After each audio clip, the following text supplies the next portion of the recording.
कौन ब्रह्मा का पिता है, कौन विष्णु की मां, शंकर का दादा कौन है, हमको दे बता। ये जानने के लिए कृपया सुनिए। जगत गुरु तत्वदर्शी संत रामपाल जी महाराज के अमृत वचन सर्व पवित्र धर्मों के पवित्र शास्त्रों के आधार पर। बोलो सतगुरुदेव की जय। बंदी छोड़ कबीर परमेश्वर जी की जय। बंदी छोड़ गरीबदास जी महाराज जी की जय। स्वामी रामदेवानंद जी गुरु महाराज जी की जय।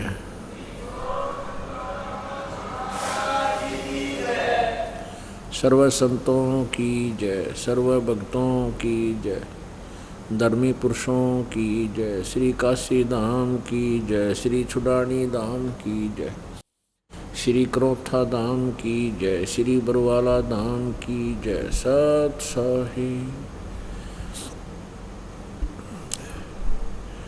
ग्रीव नमो नमो सतपुरुष को नमस्कार। गुरु की नहीं सुर नर मुनि जन साधुआं संतों सर्वस्ती नहीं। सतगुरु साहेब संत सब दंडोतम प्रणाम। आगे पीछे मध्य हुए तिनको जा कुर्बान। नराकार निर्विषम काल जाल भयभंजनम निर्लेपम निज निर्गुणम अकल अनुबेशुंधुनम। सोहम सुरति समाप्तम सकल समाना निर्तलय उज्ज्वल हिरंबर हरदमम बेपरवा अथा है वार पार नहीं मध्यतम। ग्रीव जो सुमर सिद्ध होई गणनायक गलता ना करो अनुग्रह सोई पारस पद परवाना। आदि गणेश मनाऊं गणनायक देवन देवा चरण कमल लो लाऊं आदंत करूं सेवा। परम शक्ति संगीतम रिद्धिदाता सोई अवगत गुण अतीतम सत्य पुरुष निर्मोही जगदम्बा जगदीशम। मंगल रूप मुरारी तन मन अर्पूं शीशम भक्ति मुक्ति भंडारी। सुर नर मुनि जन ध्यावे ब्रह्मा विष्णु महेशा शेष शेष मुख गावे पूज्य आदि गणेशा। इंद्र कुबेर सरीखा वरुण धर्म राय ध्यावे समरथ जीवन जी का मन इच्छा फल पावे। 33 कोटि अधारा ध्यावे से 88 उतरे बहुजल पारा कट है यम की फांसी। 33 कोटि अधारा ध्यावे से 88 उतरे बहुजल पारा कट है यम की फांसी। सत साहिब कर जोरूं विनती करूं धरूं चरण पर शीशे। गुरु जी राम देवानंद जी महाराज जी ने दियो नाम बख्शीश।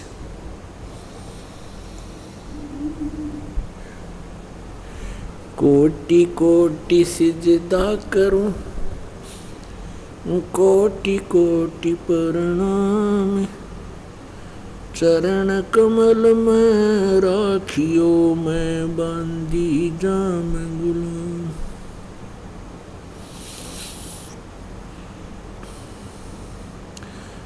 कुत्ता तेरे दरबार का रामपाल दास का नाम। गले प्रेम की जेवड़ी जा खेचो जाऊं मैं तो करो तो बावड़ू। दूर दूर करो तो जाऊं जो रखो तो ही रहूं। जो देवो सुखा जय इब कै सतगुरु मिले। जय इब कै सतगुरु मिले सब दुख आँखों रो। चरणों ऊपर शीस धरूं कहूँ जो कहनी हो। कबीर साईं मिलेंगे, पूछेंगे कुशलात, आदि अंत की सब कहूँ अपने दिल की बात।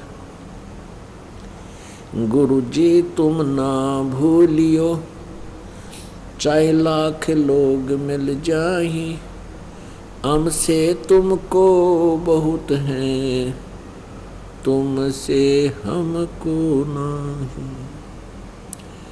तुम्हारे विसारे क्या बने, मैं किसकी शरण में जाऊं। शिव ब्रंच मुनि नारदो, तिनके हृदय न समाऊं। अवगुण किए तो बहुत किए, करत न मानी हारे। बावे बंदा बख्श दियो, बावे गर्दन उतारे। अवगुण मेरे बाप जी, बख्शो गरीब नवाज। जो मैं पूत कपूत हूँ, बहुर पिता को लाज।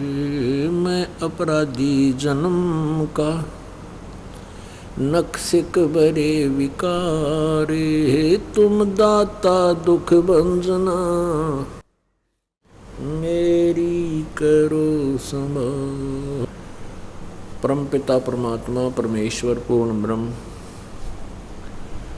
सर्वसृष्टि रचनहार कुल मालिक कबीर साहिब जी की असीम कृपा से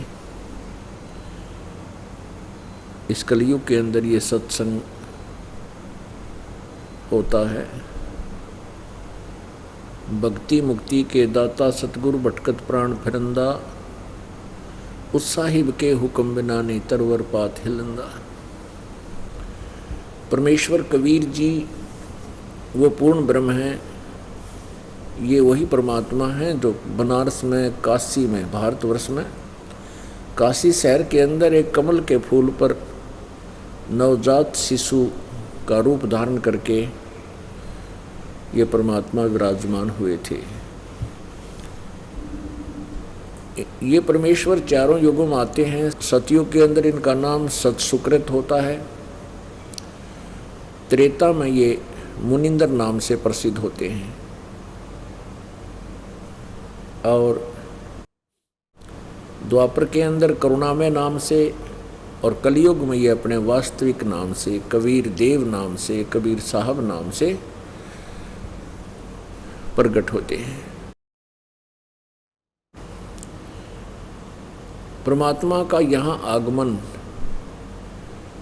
अपने सतलोक से चलकर यहाँ आगमन का एक विशेष उद्देश्य होता है। वो उद्देश्य ये होता है कि काल भगवान ने हम जिसके राज्य में रह रहे हैं, जिसके लोक में रह रहे हैं, यहाँ का मालिक है काल भगवान, जिसे ज्योति निरंजन भी बोलते हैं, जिसको ब्रह्म भी कहते हैं। और चारों वेदों में महिमा तो पूर्ण परमात्मा की वर्णित है, लेकिन भक्ति की विधि केवल ब्रह्म तक की वर्णित है। ब्रह्म तक की साधना करके प्राणी कहाँ जाता है? ब्रह्मलोक में जाता है।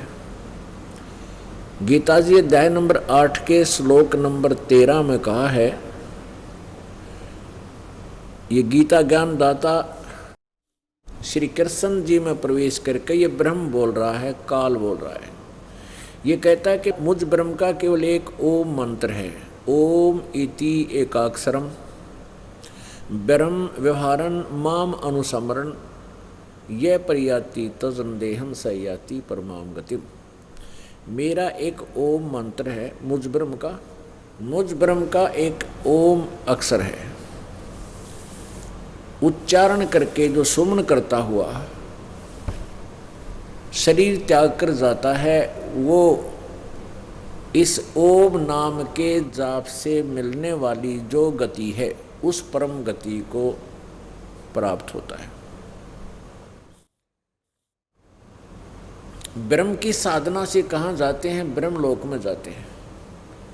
गीता जी अध्याय नंबर 8 के श्लोक नंबर 16 में कहा है कि अर्जुन, ब्रह्मलोक पर्यंत ये सभी लोग पुनरावर्ती में हैं। पुनरावर्ती का अर्थ है कि वहाँ गए हुए भी अपने पुण्य अक्षीण होने पर, ब्रह्मलोक में गए हुए साधक भी पुण्यों के अक्षीण होने पर वापस कर्म आधार से स्वर्ग और इस मृतलोक में आते हैं। नरक में, मृतलोक में जब इसके पुण्य समाप्त हो जाते हैं तो ऐसे ये चक्कर लगाते हैं,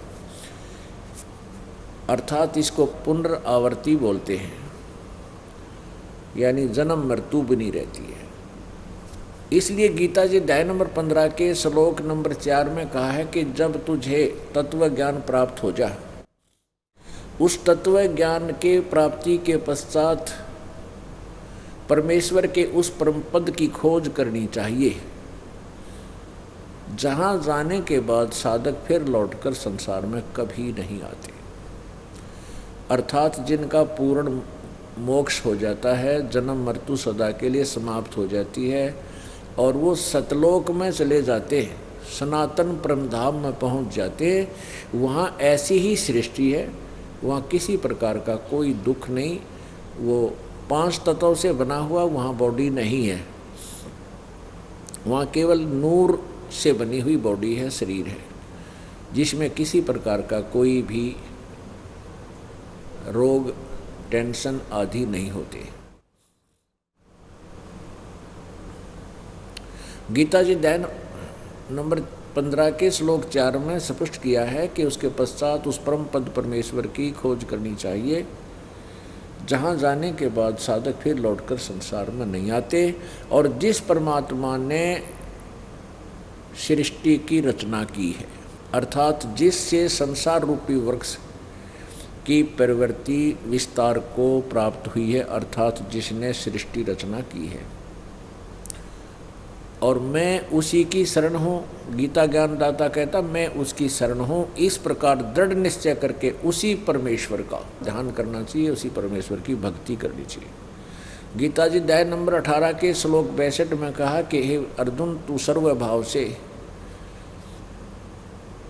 उस परमेश्वर की शरण में जा, यानी गीता ज्ञानदाता से कोई अन्य है और है जो पूर्ण मोक्षदायक है और जिसकी कृपा से सनातन परम धाम यानी सत्यलोक प्राप्त होता है। गीता जी अध्याय नंबर 18 के श्लोक नंबर 62 में कहा कि अर्जुन, तू सर्वभाव से उस परमेश्वर की शरण में जा, उसकी कृपा से ही तू परम शांति और सनातन परम धाम यानी शाश्वतम स्थानम का अर्थ होता है सनातन परम धाम। सनातन माने सबसे पहले वाला और शाश्वत माने सदा रहने वाला, जो कभी नष्ट ना हो, उस लोक में चला जाएगा, उसको प्राप्त होगा।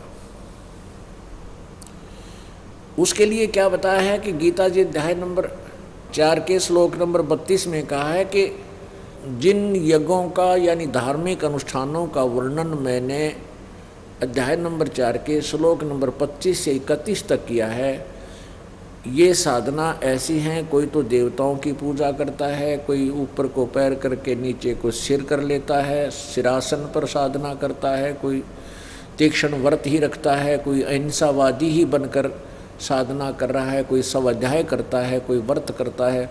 तो ये सभी साधक अपनी अपनी साधनाओं को पाप नाशक जानते हैं, लेकिन इस प्रकार के निर्णायक ज्ञान सच्चिदानंद घन ब्रह्म की वाणी में, ब्रह्मणे मुखे सच्चिदानंद घन ब्रह्म की वाणी में विस्तार से कहे गए हैं। उस ज्ञान को तू चौथे अध्याय के 34वें श्लोक में कहा है, जो चौथे अध्याय के 32वें श्लोक से संबंधित है कि उस ज्ञान को जो सच्चिदानंद घन ब्रह्म की वाणी में विस्तार से कहा गया है, अर्थात वो तत्व ज्ञान, उसको तू तत्वदर्शी संतों के पास जाकर समझ, उनको विनम्र भाव से प्रणाम कर, कपट छोड़कर प्रश्न करने से, विनम्रतापूर्वक प्रश्न करने से वो तत्वदर्शी संत आपको उस तत्व ज्ञान का उपदेश करेंगे, उस परमेश्वर के बारे में जानकारी देंगे, उसका संकेत करते हुए उस परमेश्वर के पाने की भक्ति, सच्चिदानंद घन ब्रह्म की भक्ति प्राप्ति कैसे होती है उसका संकेत करते हुए 17वें अध्याय के 32वें श्लोक में कहा कि अर्जुन, ओम तत्सत इति निर्देश ब्रह्मण त्रिविध समर्थ है।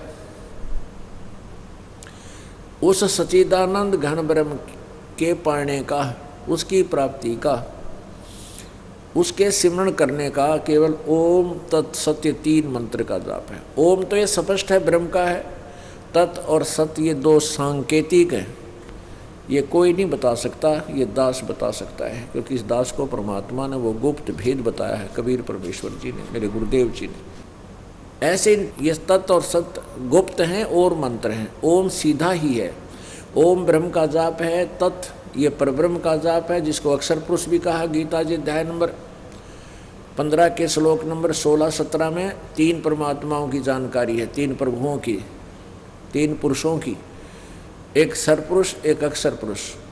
और 17वें श्लोक में कहा कि उत्तम पुरुष है तू अन्य परमात्मा इति उदारते, वो श्रेष्ठ परमात्मा वास्तविक प्रभु तो इन दोनों से कोई और है, सरपुरुष और अक्षर पुरुष से, जो परमात्मा कहलाता है, कहा जाता है।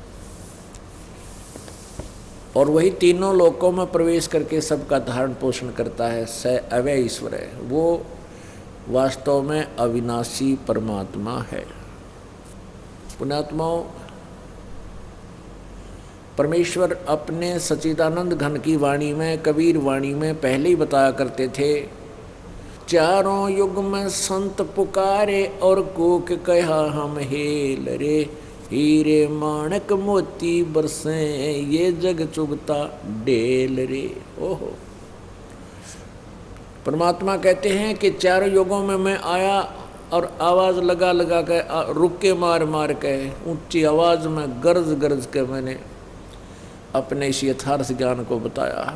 लेकिन काल के द्वारा भ्रमित ज्ञान के आधार पर ये भोली आत्माएं मुझे और मेरे ज्ञान को पहचान नहीं सकी। फिर जिन संतों को मैं मिला आकर के, जिन महापुरुषों को, महान आत्माओं को, वरेण्यम पुरुषों को, श्रेष्ठ आत्माओं को मैंने अपने से परिचित करवाया, जिन महापुरुषों को मेरा साक्षात्कार हुआ, उन्होंने भी मेरी महिमा का आवाज़ लगाकर, रुक के मार मार के, ऊंची आवाज़ में हेला दे दे के कहा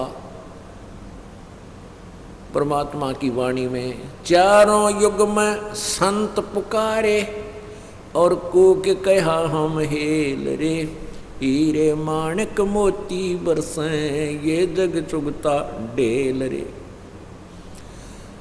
तत्व ज्ञान मोक्ष रूपी हीरे और मोतियों की हम वर्षा कर रहे हैं, यथार्थ ज्ञान की, यथार्थ नाम भक्ति विधि की, और आवाज़ लगा लगा कर बोल रहे हैं। लेकिन ये भ्रमित आत्माएं डले ढो रहा है, डले इकट्ठे कर रहा है, कंकर पत्थर इकट्ठे कर रहा है। ये जन्म और मृत्यु 84 लाख योनियों में भ्रमने की साधनाएं करके ये डले ढो रहा है, यानी कंकर पत्थर इकट्ठे कर रहा है। परमेश्वर कबीर जी कहते हैं, 16 शंख पर हमरा तकिया, गगन मंडल के जिंदा, हुक्म हिसाबी हम चल आए, काटन यम का फंदा। अमर करूं सतलोक पठाऊं, ताते बंदी छोड़ कहाऊं, बंदी छोड़ हमारा नामम, अजर अमर है अस्थिर ठामम। ओह, सिंपल लैंग्वेज में कितनी प्यारी भाषा बोली है परमात्मा ने कि बंदी छोड़ हमारा नामम, हमारा नाम बंदी छोड़ है। किस लिए? अमर करूं सतलोक ले जाऊं, ताते बंदी छोड़ कहाऊं। अमर करूं, यहाँ से तेरा जन्म मृत्यु का सदा के लिए झंझट मिटा दूं और सतलोक भेज दूं तुझे, इसलिए मैं बंदी छोड़ काल के बंधनों से, काल के कर्म रूपी रस्सों से, बंधनों से, सिकंजों से तेरे को छुटवा दूंगा।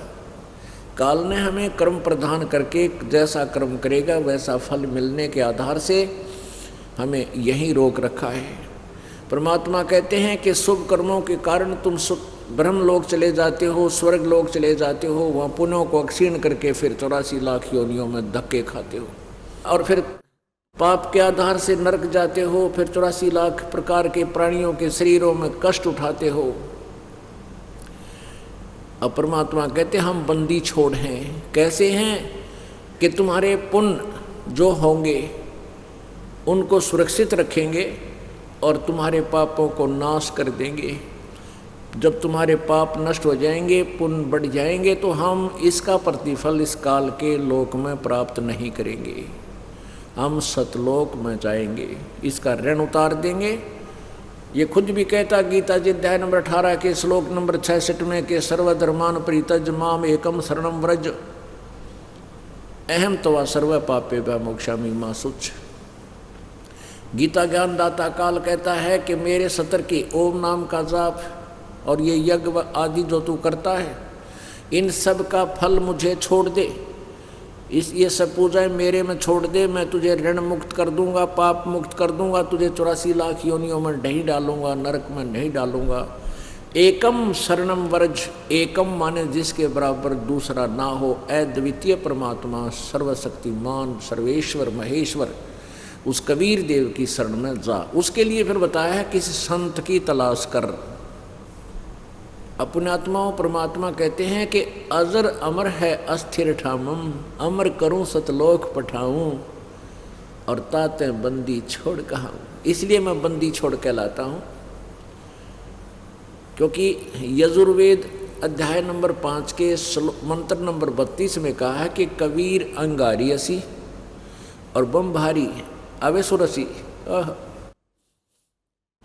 अंगारी माने पापों का शत्रु, अरि माने शत्रु, अग माने पाप, पापों का पाप नाश करने वाला कबीर असी, वो कबीर है, कबीर देव है, कबीर साहब है।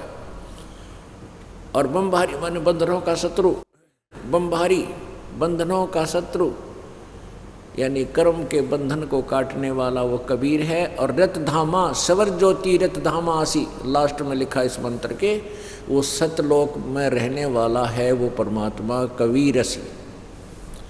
सवर ज्योति माने स्वयं प्रकाशित, उसका लोक और स्वयं प्रकाशित परमात्मा है वो रतधामा असी, यानी रतधाम माने सतलोक, सतलोक में रहता है, सतलोक वाला है, सतलोक सहित है। पुण्यात्माओं, परमेश्वर कबीर जी की वाणी को हम महत्व नहीं दे पाए क्योंकि हम अपने सदग्रंथों, जिनको हम सदग्रंथ मानते थे, पवित्र चारों वेद, ऋग्वेद, यजुर्वेद, सामवेद और अथर्ववेद, इनको हम बहुत ही प्रमाणित सदग्रंथ मानते थे। प्रत्येक हिंदू धर्म के प्राणी के मुख के ऊपर ये समाया हुआ है, वेदों जैसा ज्ञान नहीं। और दूसरे फिर श्रीमद् भगवत गीता जी, श्रीमद् भगवत गीता जी चारों वेदों का सारांश है, जो भगवान ब्रह्म ने ही श्री कृष्ण में प्रवेश करके भूत की तरह, प्रेत की तरह प्रवेश करके बोला है। और उसमें कुछ थोड़ी सी अपनी भी अटकल लगाई है, लेकिन वेदों का ज्ञान है ये परमेश्वर पूर्ण ब्रह्म द्वारा दिया गया था। श्री ब्रह्म के अंदर ज्योति निरंजन के अंतःकरण में जैसे फैक्स कर दिया करें, ऐसे कर दिया गया था, वो इसने जो का त्यों बोला है। फिर वेदों का ज्ञान इसने स्वयं बोला है गीता जी के रूप में, सारांश रूप में। और उसके बाद पवित्र हिंदू धर्म के अनुयायी पवित्र 18 पुराणों को भी समांतर आदर की दृष्टि से और देखते हैं तथा उनको भी ऑथेंटिक मानते हैं, वास्तविक ज्ञान युक्त मानते हैं। आज उन्हीं सदग्रंथों ने ये सिद्ध कर दिया कि वो परमात्मा कोई और है और वो कबीर है, वो अपने लोक से चलकर आता है। जैसे गरीबदास साहिब जी को मिले, गरीबदास साहिब जी को मिले गांव छुडानी में, जिला झज्जर में है, हरियाणा के अंदर। तो उन्होंने क्या बताया कि अलल पंख अनुराग है, सुन मंडल रे थीर, दास गरीब उधारिया, मोए सतगुरु मिले कबीर। परमात्मा गगन मंडल से उतरे, ओह, यानी गगन मंडल से, आकाश से परमात्मा मेरे पास आए और मुझे यथार्थ ज्ञान दिया। अब ये तो वाणी है कबीर जी और उनके संबंधित जो परमात्मा को समझा जिन महापुरुषों ने परमात्मा का साक्षात्कार किया और सतलोक यानी उस रत धाम को, उस सनातन परम धाम को जिन्होंने आंखों देखा, उन महापुरुषों की वाणी में भी ज्यों का त्यों वर्णन है। अब हमने ये देखना कि वो वर्णन यदि वेदों में भी हो तो फिर कहना ही क्या, फिर तो हमने स्वीकार करने में आनाकानी नहीं बनेगी और ना ही बननी चाहिए बुद्धिमान को। जो ज्ञान हम सत्य मानते हैं कि वेदों और गीता जी पुराणों में जो लिखा वो सच्चा है, और उस ज्ञान को आज हम स्वयं पढ़ सकते हैं, क्योंकि पहले तो हमारे पूर्वज अशिक्षित थे और संस्कृत भाषा के जानने, पढ़ने, बोलने का अधिकार केवल एक वर्ग को था, जिसको ब्राह्मण बोलते थे। और वो ब्राह्मण वर्ग वेदों को और गीता जी को, पुराणों को ठीक से समझ नहीं सका। हालांकि व्यास जी 18 पुराणों के राइटर हैं, श्री वेद व्यास जी, वो भी पुराणों के ज्ञान से पूर्ण परिचित नहीं थे, राइटर अवश्य थे। राइटर का क्या अर्थ होता है कि ये आध्यात्मिक शक्ति ऐसी होती है जैसे काल भगवान ने गीता जी बोली थी रणस्थल पर, और बाद में वेद व्यास जी में प्रवेश करके वो लिपिबद्ध कर दी 18 अध्याय बना के। इसी प्रकार व्यास जी में प्रवेश करके इस काल ने जो भी वार्ता जिस जिस ऋषि संत की हुई थी आपस में, वो सारी ज्यों की त्यों लिख दी और उसको 18 पुराण बना दिया। वैसे तो ये पुराणों का ज्ञान एक ही बोध माना जाता है, 18 पुराणों का ज्ञान एक ही बोध है, और उसका मूल ज्ञानदाता श्री ब्रह्मा जी हैं। ब्रह्मा जी से सुनकर ज्ञान आगे ऋषियों ने आपस में कुछ अटकलें लगाई, एक दूसरे से प्रश्नोत्तरी की, और फिर अपना अनुभव जोड़ दिया। उस ऋषि के नाम से फिर वो ज्ञान बढ़ता चला गया। जैसे विष्णु पुराण का ज्ञान श्री पाराशर जी ने बोला और कुछ अपना अनुभव, कुछ ब्रह्मा जी से सुना हुआ। ऐसे ही इनके अलग अलग वक्ता हैं, लेकिन राइटर एक ही है। तो कहने का भाव ये है कि अभी तक हम अपने वेदों, गीता और पुराणों से परिचित नहीं थे, और जिस कारण से हम परमेश्वर कबीर जी की उस अमृत वाणी को, जिसके विषय में गीता जी अध्याय नंबर 4 के श्लोक नंबर 32 में स्पष्ट किया है कि वो सच्चिदानंद घन ब्रह्म की वाणी में वो तत्व ज्ञान विस्तार से कहा गया है। अब गीता जी अध्याय नंबर 4 के श्लोक नंबर 34 में कहा कि उस तत्व ज्ञान को जो 32 में कहा है, तत्वदर्शी संतों से पूछ, गीता ज्ञानदाता कहता मैं उस ज्ञान से परिचित नहीं हूं। अपने आत्माओं, गीता जी अनुवाद करने वालों ने अध्याय नंबर 4 के और श्लोक नंबर 32 में जो ब्रह्मणे मुखे शब्द है उसका अर्थ गलत किया है। उन्होंने ब्रह्मणे का अर्थ कर दिया वेद और मुखे का अर्थ कर दिया वाणी, वेद की वाणी, जबकि इसका अर्थ होना चाहिए सच्चिदानंद घन ब्रह्म की वाणी, क्योंकि यही अनुवाद करता गीता जी अध्याय नंबर 17 के श्लोक नंबर 23 में ब्रह्मणे का अर्थ सच्चिदानंद घन ब्रह्म कर रहे हैं। तो यहाँ ये विचलित हो गए, क्योंकि ब्रह्म का अर्थ वेद नहीं हो सकता। जैसे ब्रह्म माने भगवान, परमात्मा, प्रभु, पुरुष, और वाणी और वेद जो होते हैं वो परमात्मा का विधान है। जैसे हमारे देश का संविधान है,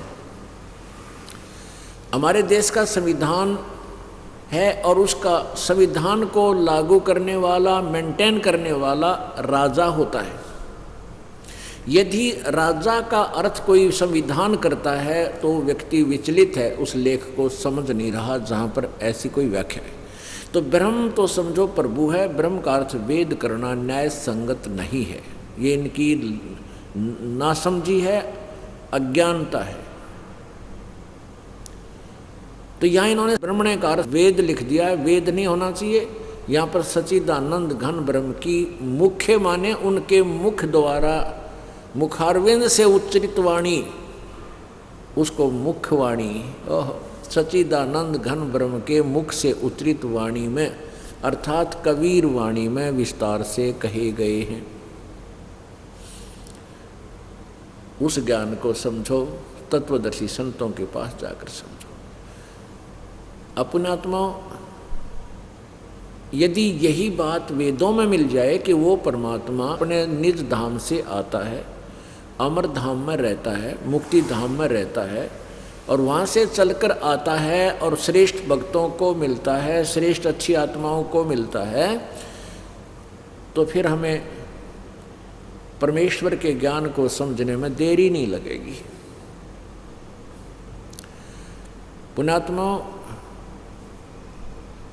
इस काल भगवान ने इस अध्यात्म ज्ञान को इतना जटिल बनवा दिया। अज्ञानी संत महंत और ऋषि वेद के जो ना वेदों से परिचित थे, ना वो पुराणों से परिचित थे, ना गीता जी से परिचित थे, केवल दंत कथा लोक वेद सुना के हमें शास्त्र विपरीत ज्ञान से ओत प्रोत कर दिया। उस झूठे ज्ञान को सुनते सुनते हम इतने रंग गए, उस झूठे ज्ञान पर हमें पूर्ण दृढ़ विश्वास हो गया, क्योंकि प्रत्येक व्यक्ति ने एक ही प्रकार का ज्ञान दिया, एक ही जैसी बातें कही, तो प्रत्येक व्यक्ति सुनता सुनता सेट हो गया कि ऐसा ही है। अब हम अपने सद्ग्रंथों को स्वयं पढ़ने योग्य हो गए। एक बार तो हमें लगता है कि शायद ये रामपाल झूठ बोल रहा है, और जब ये दास आपको दिखाता है, देखिएगा आपकी गीता जी में, देखिएगा आपके पुराणों में, देखिएगा आपके वेदों में, देखिएगा आपके कुरान और बाइबल में, तो बुद्धिमान समाज को स्वीकार करना पड़ेगा, क्योंकि अभी तक हम अपने सद्ग्रंथों से अपरिचित रहे। आप जी को वेदों में प्रमाण दिखाते हैं कि वो परमात्मा पूर्ण ब्रह्म, सच्चिदानंद घन ब्रह्म, परम अक्षर ब्रह्म जिसको बोला जाता है, वो अपने सतलोक में तीसरे मुक्ति धाम में रहता है, वहाँ से चलकर यहाँ आता। उसका नाम कबीर है और वो कबीर वाणी द्वारा अपने ज्ञान को बोलता है। देखिएगा ऋग्वेद मंडल नंबर 9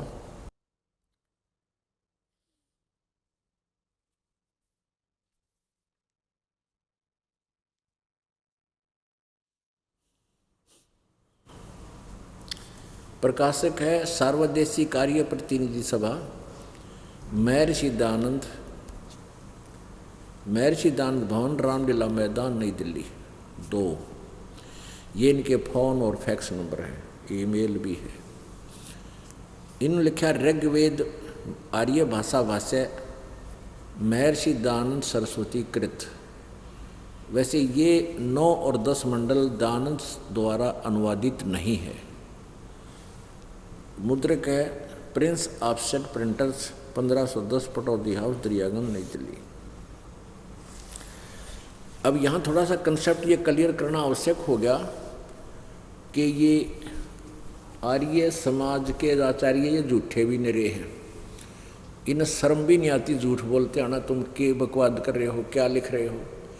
और ये दयानंद सरस्वती की मोहर इसलिए लगाते थे कि ये इसके नाम पर वेदों के अनुवादित ये पुस्तक बिक जाया करती थी, जबकि ये अनुवाद दयानंद का नहीं। अगर दयानंद ने ये अनुवाद किया होता तो बट्ठा बैठा जाता है। किसी प्रकार भी समझ में नहीं आती, क्योंकि ये दास यदि आपको इनका अनुवाद करके दिखाए कि ये मेरा अनुवाद ऐसा है, महर्षि जी का ऐसा, तो आप नहीं मान सकते। आपके मन में एक धारणा बनी हुई थी कि बड़े विद्वान थे, बड़े पहुँचे हुए थे, बड़े समाधि लगा कर वेदों के अर्थ किया करते थे। ये टट्टू करा करता है, इसने क्या का भी नहीं बेरा था। इसके द्वारा अनुवाद किया हुआ दिखाता हूँ एक सेंटेंस थोड़ा सा, जिसका सिर पैर भी नहीं है, ये तो इसे अनुवाद किया करता। ये देखना, ये दुर्वेद, ये है दयानंद सरस्वती द्वारा किया हुआ ये दुर्वेद। ये पूरा का पूरा इस दयानंद जी ने ही अनुवाद किया है, महर्षि दयानंद ने। महर्षि तो इसके लिए बोलना पड़ेगा, बाकी महर्षि नहीं था यो। ना तो पहचान नहीं सकोगे कि किसके बारे में जानकारी दी जा रही है। देखो प्रकाशक है सर्वदेशी कार्य प्रतिनिधि सभा 2/5 महर्षि दानंद भवन रामलीला मैदान नई दिल्ली।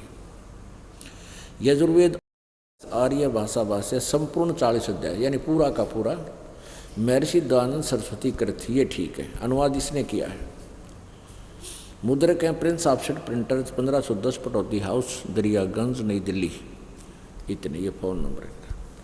ये किसे अनुवाद किया करता है देखो 5वें अध्याय का और प्रथम मंत्र देखिएगा।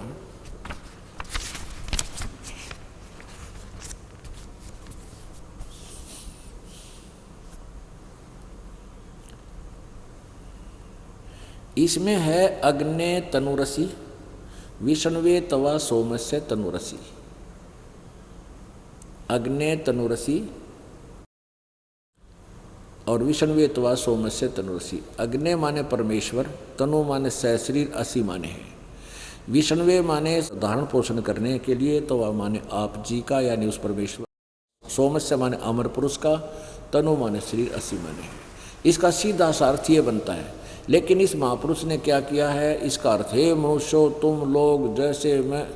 अब मनुष्य और लोग दो हो गए, मनुष्य कह ले चाहे लोग कह ले, एक के बात है। हे मनुष्यो तुम लोग जैसे मैं, जो हवि बिजली प्रसिद्ध रूप अग्नि के शरीर के समान है। बता कोई बात हुई या सीधा सा अर्थ था अग्ने तनुरसी। अग्ने माने के लिखा बिजली प्रसिद्ध रूप और तनु माने शरीर, असी माने है। ये तो बिल्कुल ठीक है, तनु माने शरीर, असी माने है और अग्नि माने परमेश्वर। इन्होंने 100 जगह लिख रखा अग्नि माने परमेश्वर, लेकिन यहाँ अपनी उस सत्यार प्रकाश वाली और अनुभव की सोच को, उस अज्ञान को परखने के लिए यहाँ नहीं लिखा परमेश्वर। तो ऐसा अनुवाद था इसका, कहीं सिर पैर नहीं किसी सेंटेंस का इसके द्वारा किए गए अनुवाद का। ये अनुवाद किया है ऋग्वेद का अनुवाद 1 से 6 मंडल तो महर्षि दानंद ने किया है। 7 से लेकर 10 तक ये एक और आचार्य ने किया है जो आर्य समाज से संबंधित है। ये देखिएगा ऋग्वेद भाषा भाष्यम, इसने ठीक लिखा है, भाषाकार हैं ऋग्वेद के महर्षि दानंद सरस्वती मंडल 1 से 6 बस, और श्रीपाद दामोदर 7 लेकर मंडल 7 से 10 ये पूरे आर्य समाजियों को मान्य है। ये कहाँ से छपा है, ऋग्वेद भाषा भाष्य महर्षि दानंद सरस्वती दानंद संप्रण, ये आर्य समाजी का ही किया हुआ है। संपादक दानंद अर्पण और विश्व मानव उत्थान परिषद पंजीकृत 40/5 सामुदायिक केंद्र पूर्वी कैलाश नई दिल्ली से 7 से 10 7, 8, 9, 10 ये ऋग्वेद के मंडलों का अनुवाद महर्षि दानंद का नहीं है। इसलिए इनमें कुछ सत्यता हमें इन्हीं के द्वारा अनुवाद में प्राप्त होगी। ये दास जो अनुवाद करेगा वो तो अनमोल होगा, क्योंकि किसी सदग्रंथों के अध्यात्म ज्ञान के अनुवाद में उसकी मौखिक जानकारी होनी आवश्यक है। सृष्टि रचना सबसे प्रथम है, और सृष्टि रचना का ज्ञान होने के बाद फिर ये अपने आप सभी सदग्रंथ अपने आप रास्ता दे देते हैं। और अन्य को किसी को सृष्टि रचना का ज्ञान नहीं था, क्योंकि सृष्टि रचना परमेश्वर ने स्वयं ही आकर बताई है, और उनके द्वारा बताई गई सृष्टि रचना पर किसी को विश्वास नहीं हुआ। अब होगा, क्योंकि हम स्वयं शिक्षित हैं, वेद सदग्रंथ हमारे पास हैं, हम पढ़ेंगे और समझेंगे और विश्वास करेंगे। अब देखिएगा फिर वही आते हैं ऋग्वेद मंडल नंबर 9।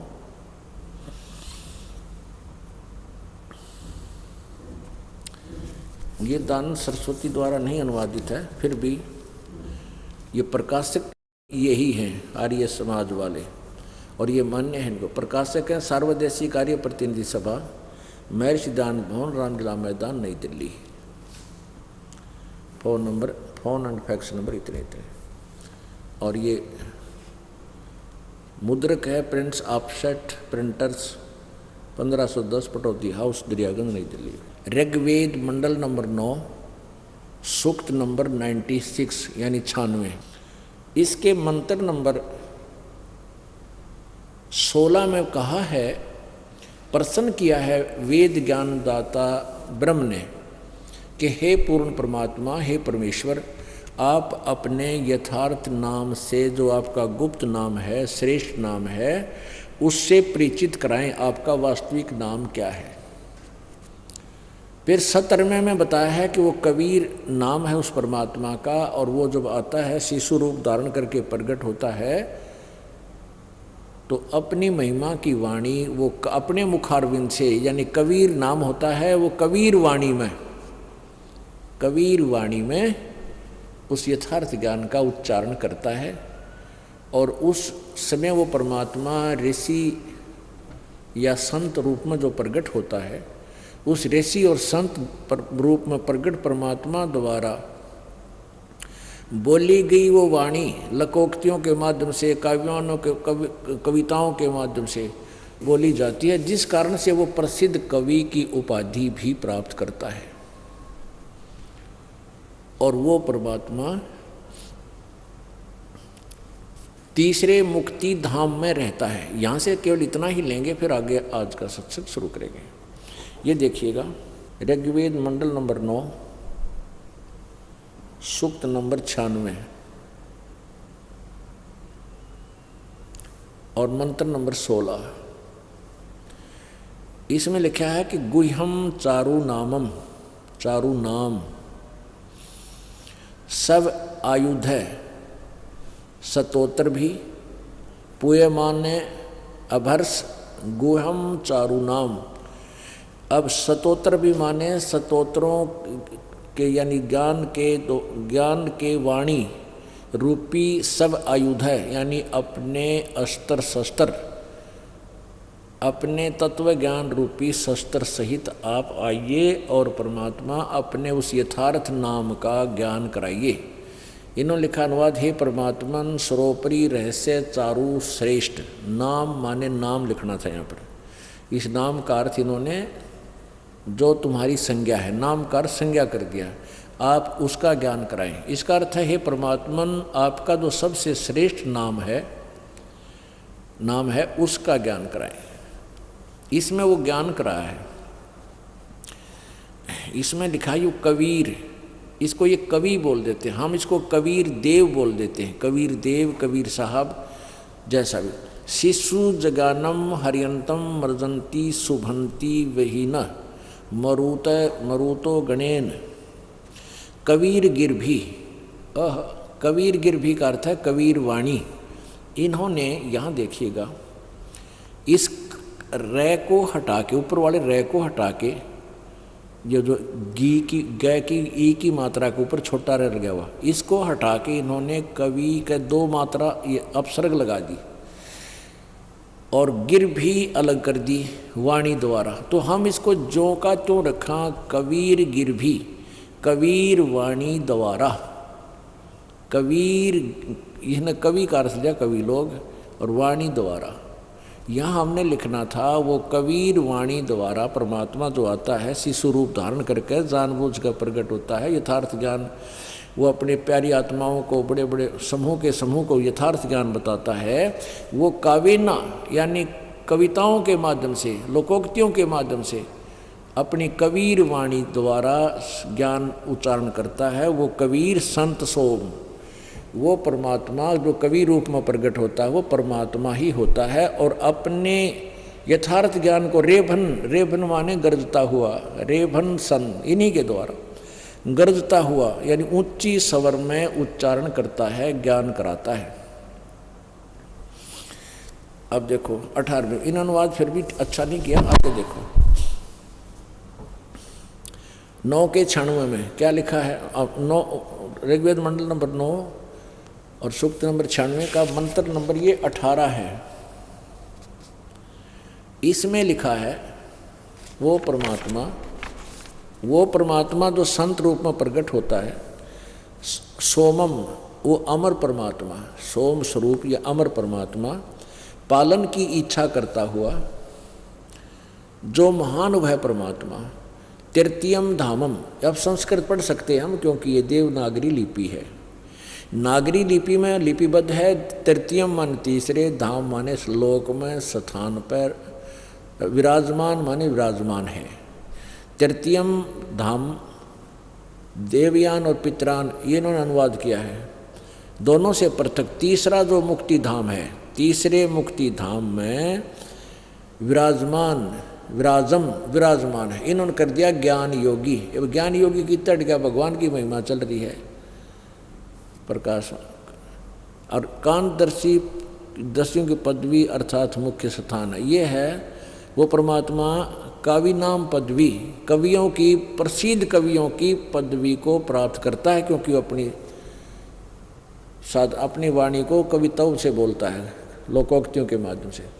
ऋषिकृत, यहाँ लिखना था ऋषिकृत, उस ऋषि द्वारा की गई वो वाणी उनके अनुयायियों द्वारा को बहुत अच्छी लगती है, स्वर्ग के समान होती है। अब यहाँ इनने खूब अड़ंगाकरण की चेष्टा कर रखी है।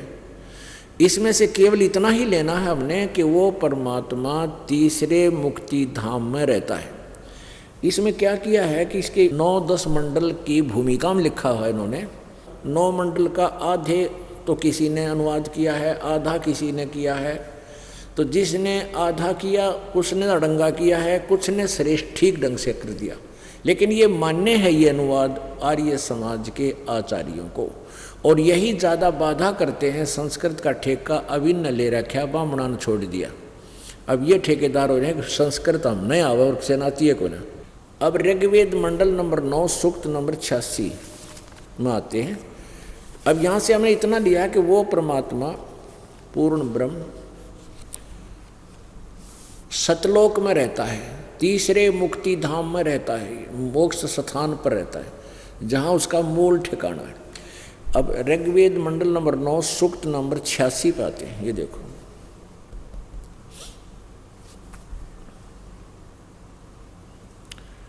ऋग्वेद मंडल नंबर 9 सूक्त नंबर 86, इसका मंत्र नंबर 26। इसमें कितना स्पष्ट किया है कि यज्ञ करने वाले यजमानों, यजमान कहो चाहे भक्त कहो, यज्ञ करने वाले भक्तों के लिए परमात्मा सब रास्तों को सुगम करता हुआ उनके विघ्नों को यानी संकटों को मर्दन करता है, नष्ट कर देता है, उनके संकटों को समाप्त करता है, और उनको पवित्र करता हुआ भक्तों को, और अपने रूप को सरल करता हुआ। यानी परमात्मा का वास्तविक रूप तो करोड़ सूर्य मिला दे, करोड़ चंद्रमा मिला दे, तब भी एक रोमकूप की शोभा अधिक है। हम देख नहीं सकते इतने तेज को चरम दृष्टि से। परमात्मा अपने रूप को हल्का तेज पुंज का बना करके यहाँ प्रकट होते हैं, तब हमें वो ज्ञान देते हैं। क्या उद्देश्य रखते हैं देखिए, अपने रूप को सरल करता हुआ वह कांतिमान परमात्मा कबीर। इन्होंने क्या कर दिया ये देखो,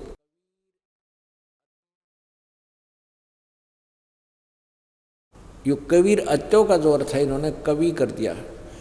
हम यहाँ लिखते हैं वो कबीर देव, कबीर देव विद्युत के समान, यानी बहुत शीघ्र चलने वाले की तरह क्रीड़ा करता हुआ। जैसे बिजली चमकती है ना, आकाश की बिजली सेकंडों में जमीन पर आ जाती है, विद्युत के समान क्रीड़ा करता हुआ और वर्णीय पुरुषों को प्राप्त होता है, श्रेष्ठ भक्तों को, श्रेष्ठ व्यक्तियों को मिलता है। जैसे गरीबदास जी को मिला, जैसे गरीबदास साहिब जी को छुड़ानी गांव में मिले जिला झज्जर हरियाणा में, और जैसे मुल्कदास जी को मिले, जैसे दादू साहिब जी को मिले, जैसे घीसा दास साहिब जी को खेखड़ा में मिले उत्तर प्रदेश में, और इस प्रकार नानक साहिब जी को बेई नदी पर मिले वो परमात्मा सतलोक से चलकर, सचखंड से चलकर आकर के।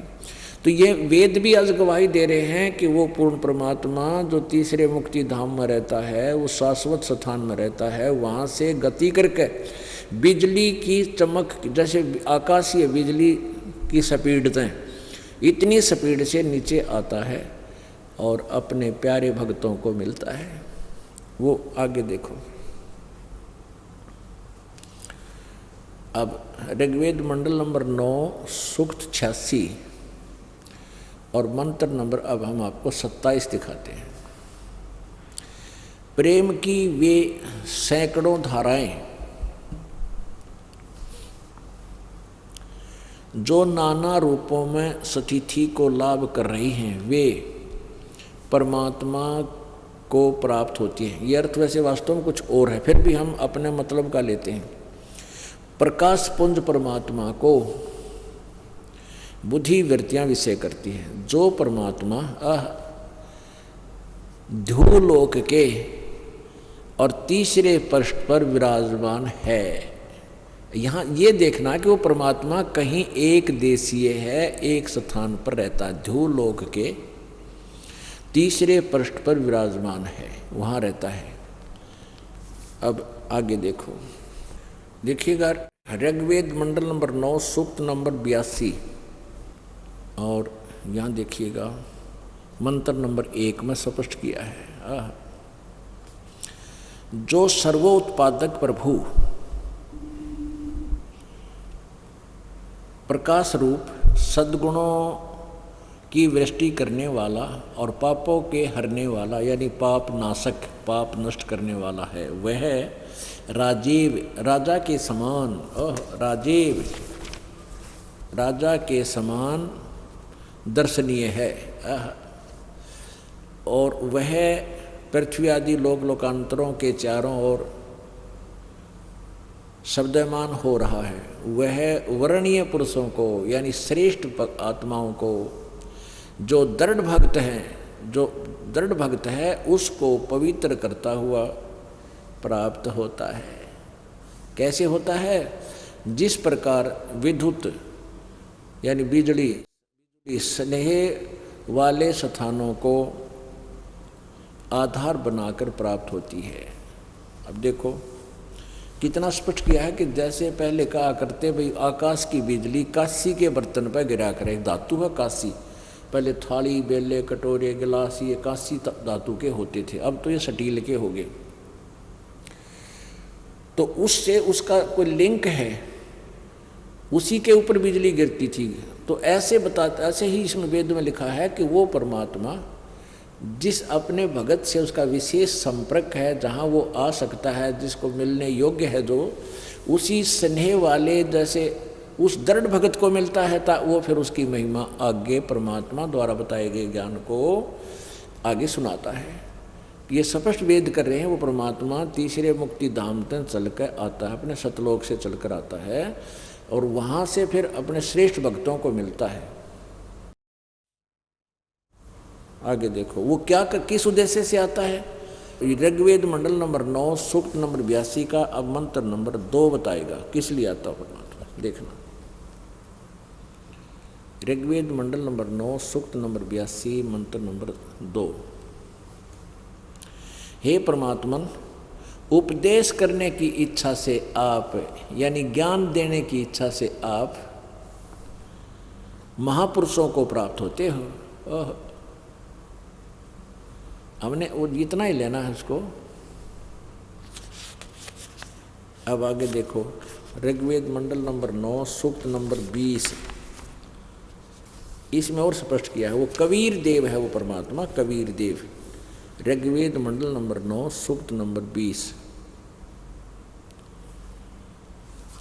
और इसका मंत्र नंबर 1 शुरू में लिखा है पर कबीर देव वितय आयो।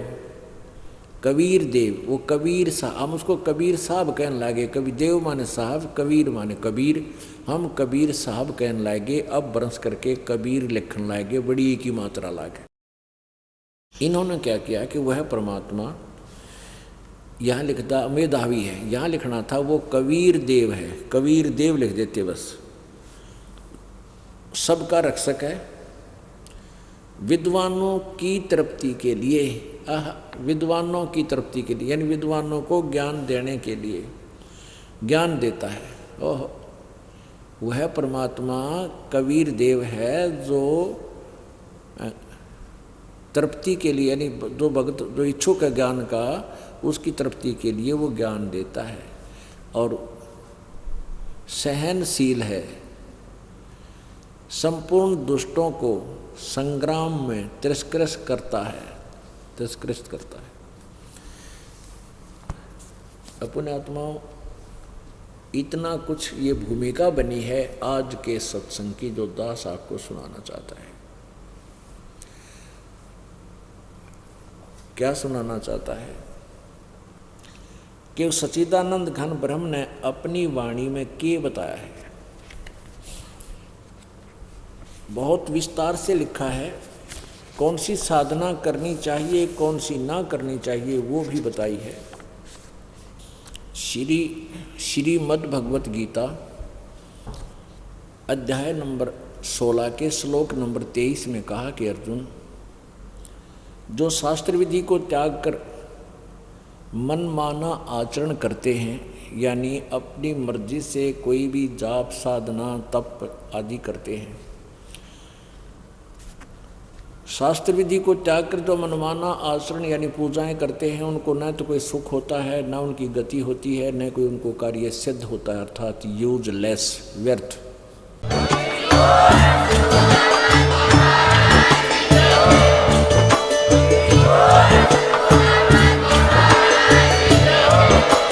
आप सुन रहे थे जगत गुरु तत्वदर्शी संत रामपाल जी महाराज जी के मंगल प्रवचन। अधिक जानकारी के लिए विजिट कीजिए हमारी वेबसाइट www.jagatgururampalji.org। संत रामपाल जी महाराज जी के शुभ आशीर्वाद से पूरे विश्व भर में 500 से भी ज्यादा नाम दीक्षा केंद्र हैं, जिन पर संत रामपाल जी महाराज जी द्वारा ऑनलाइन निःशुल्क नाम दीक्षा दी जा रही है। अपने नजदीकी नाम दीक्षा केंद्र का पता करने के लिए संपर्क करें 8222880541।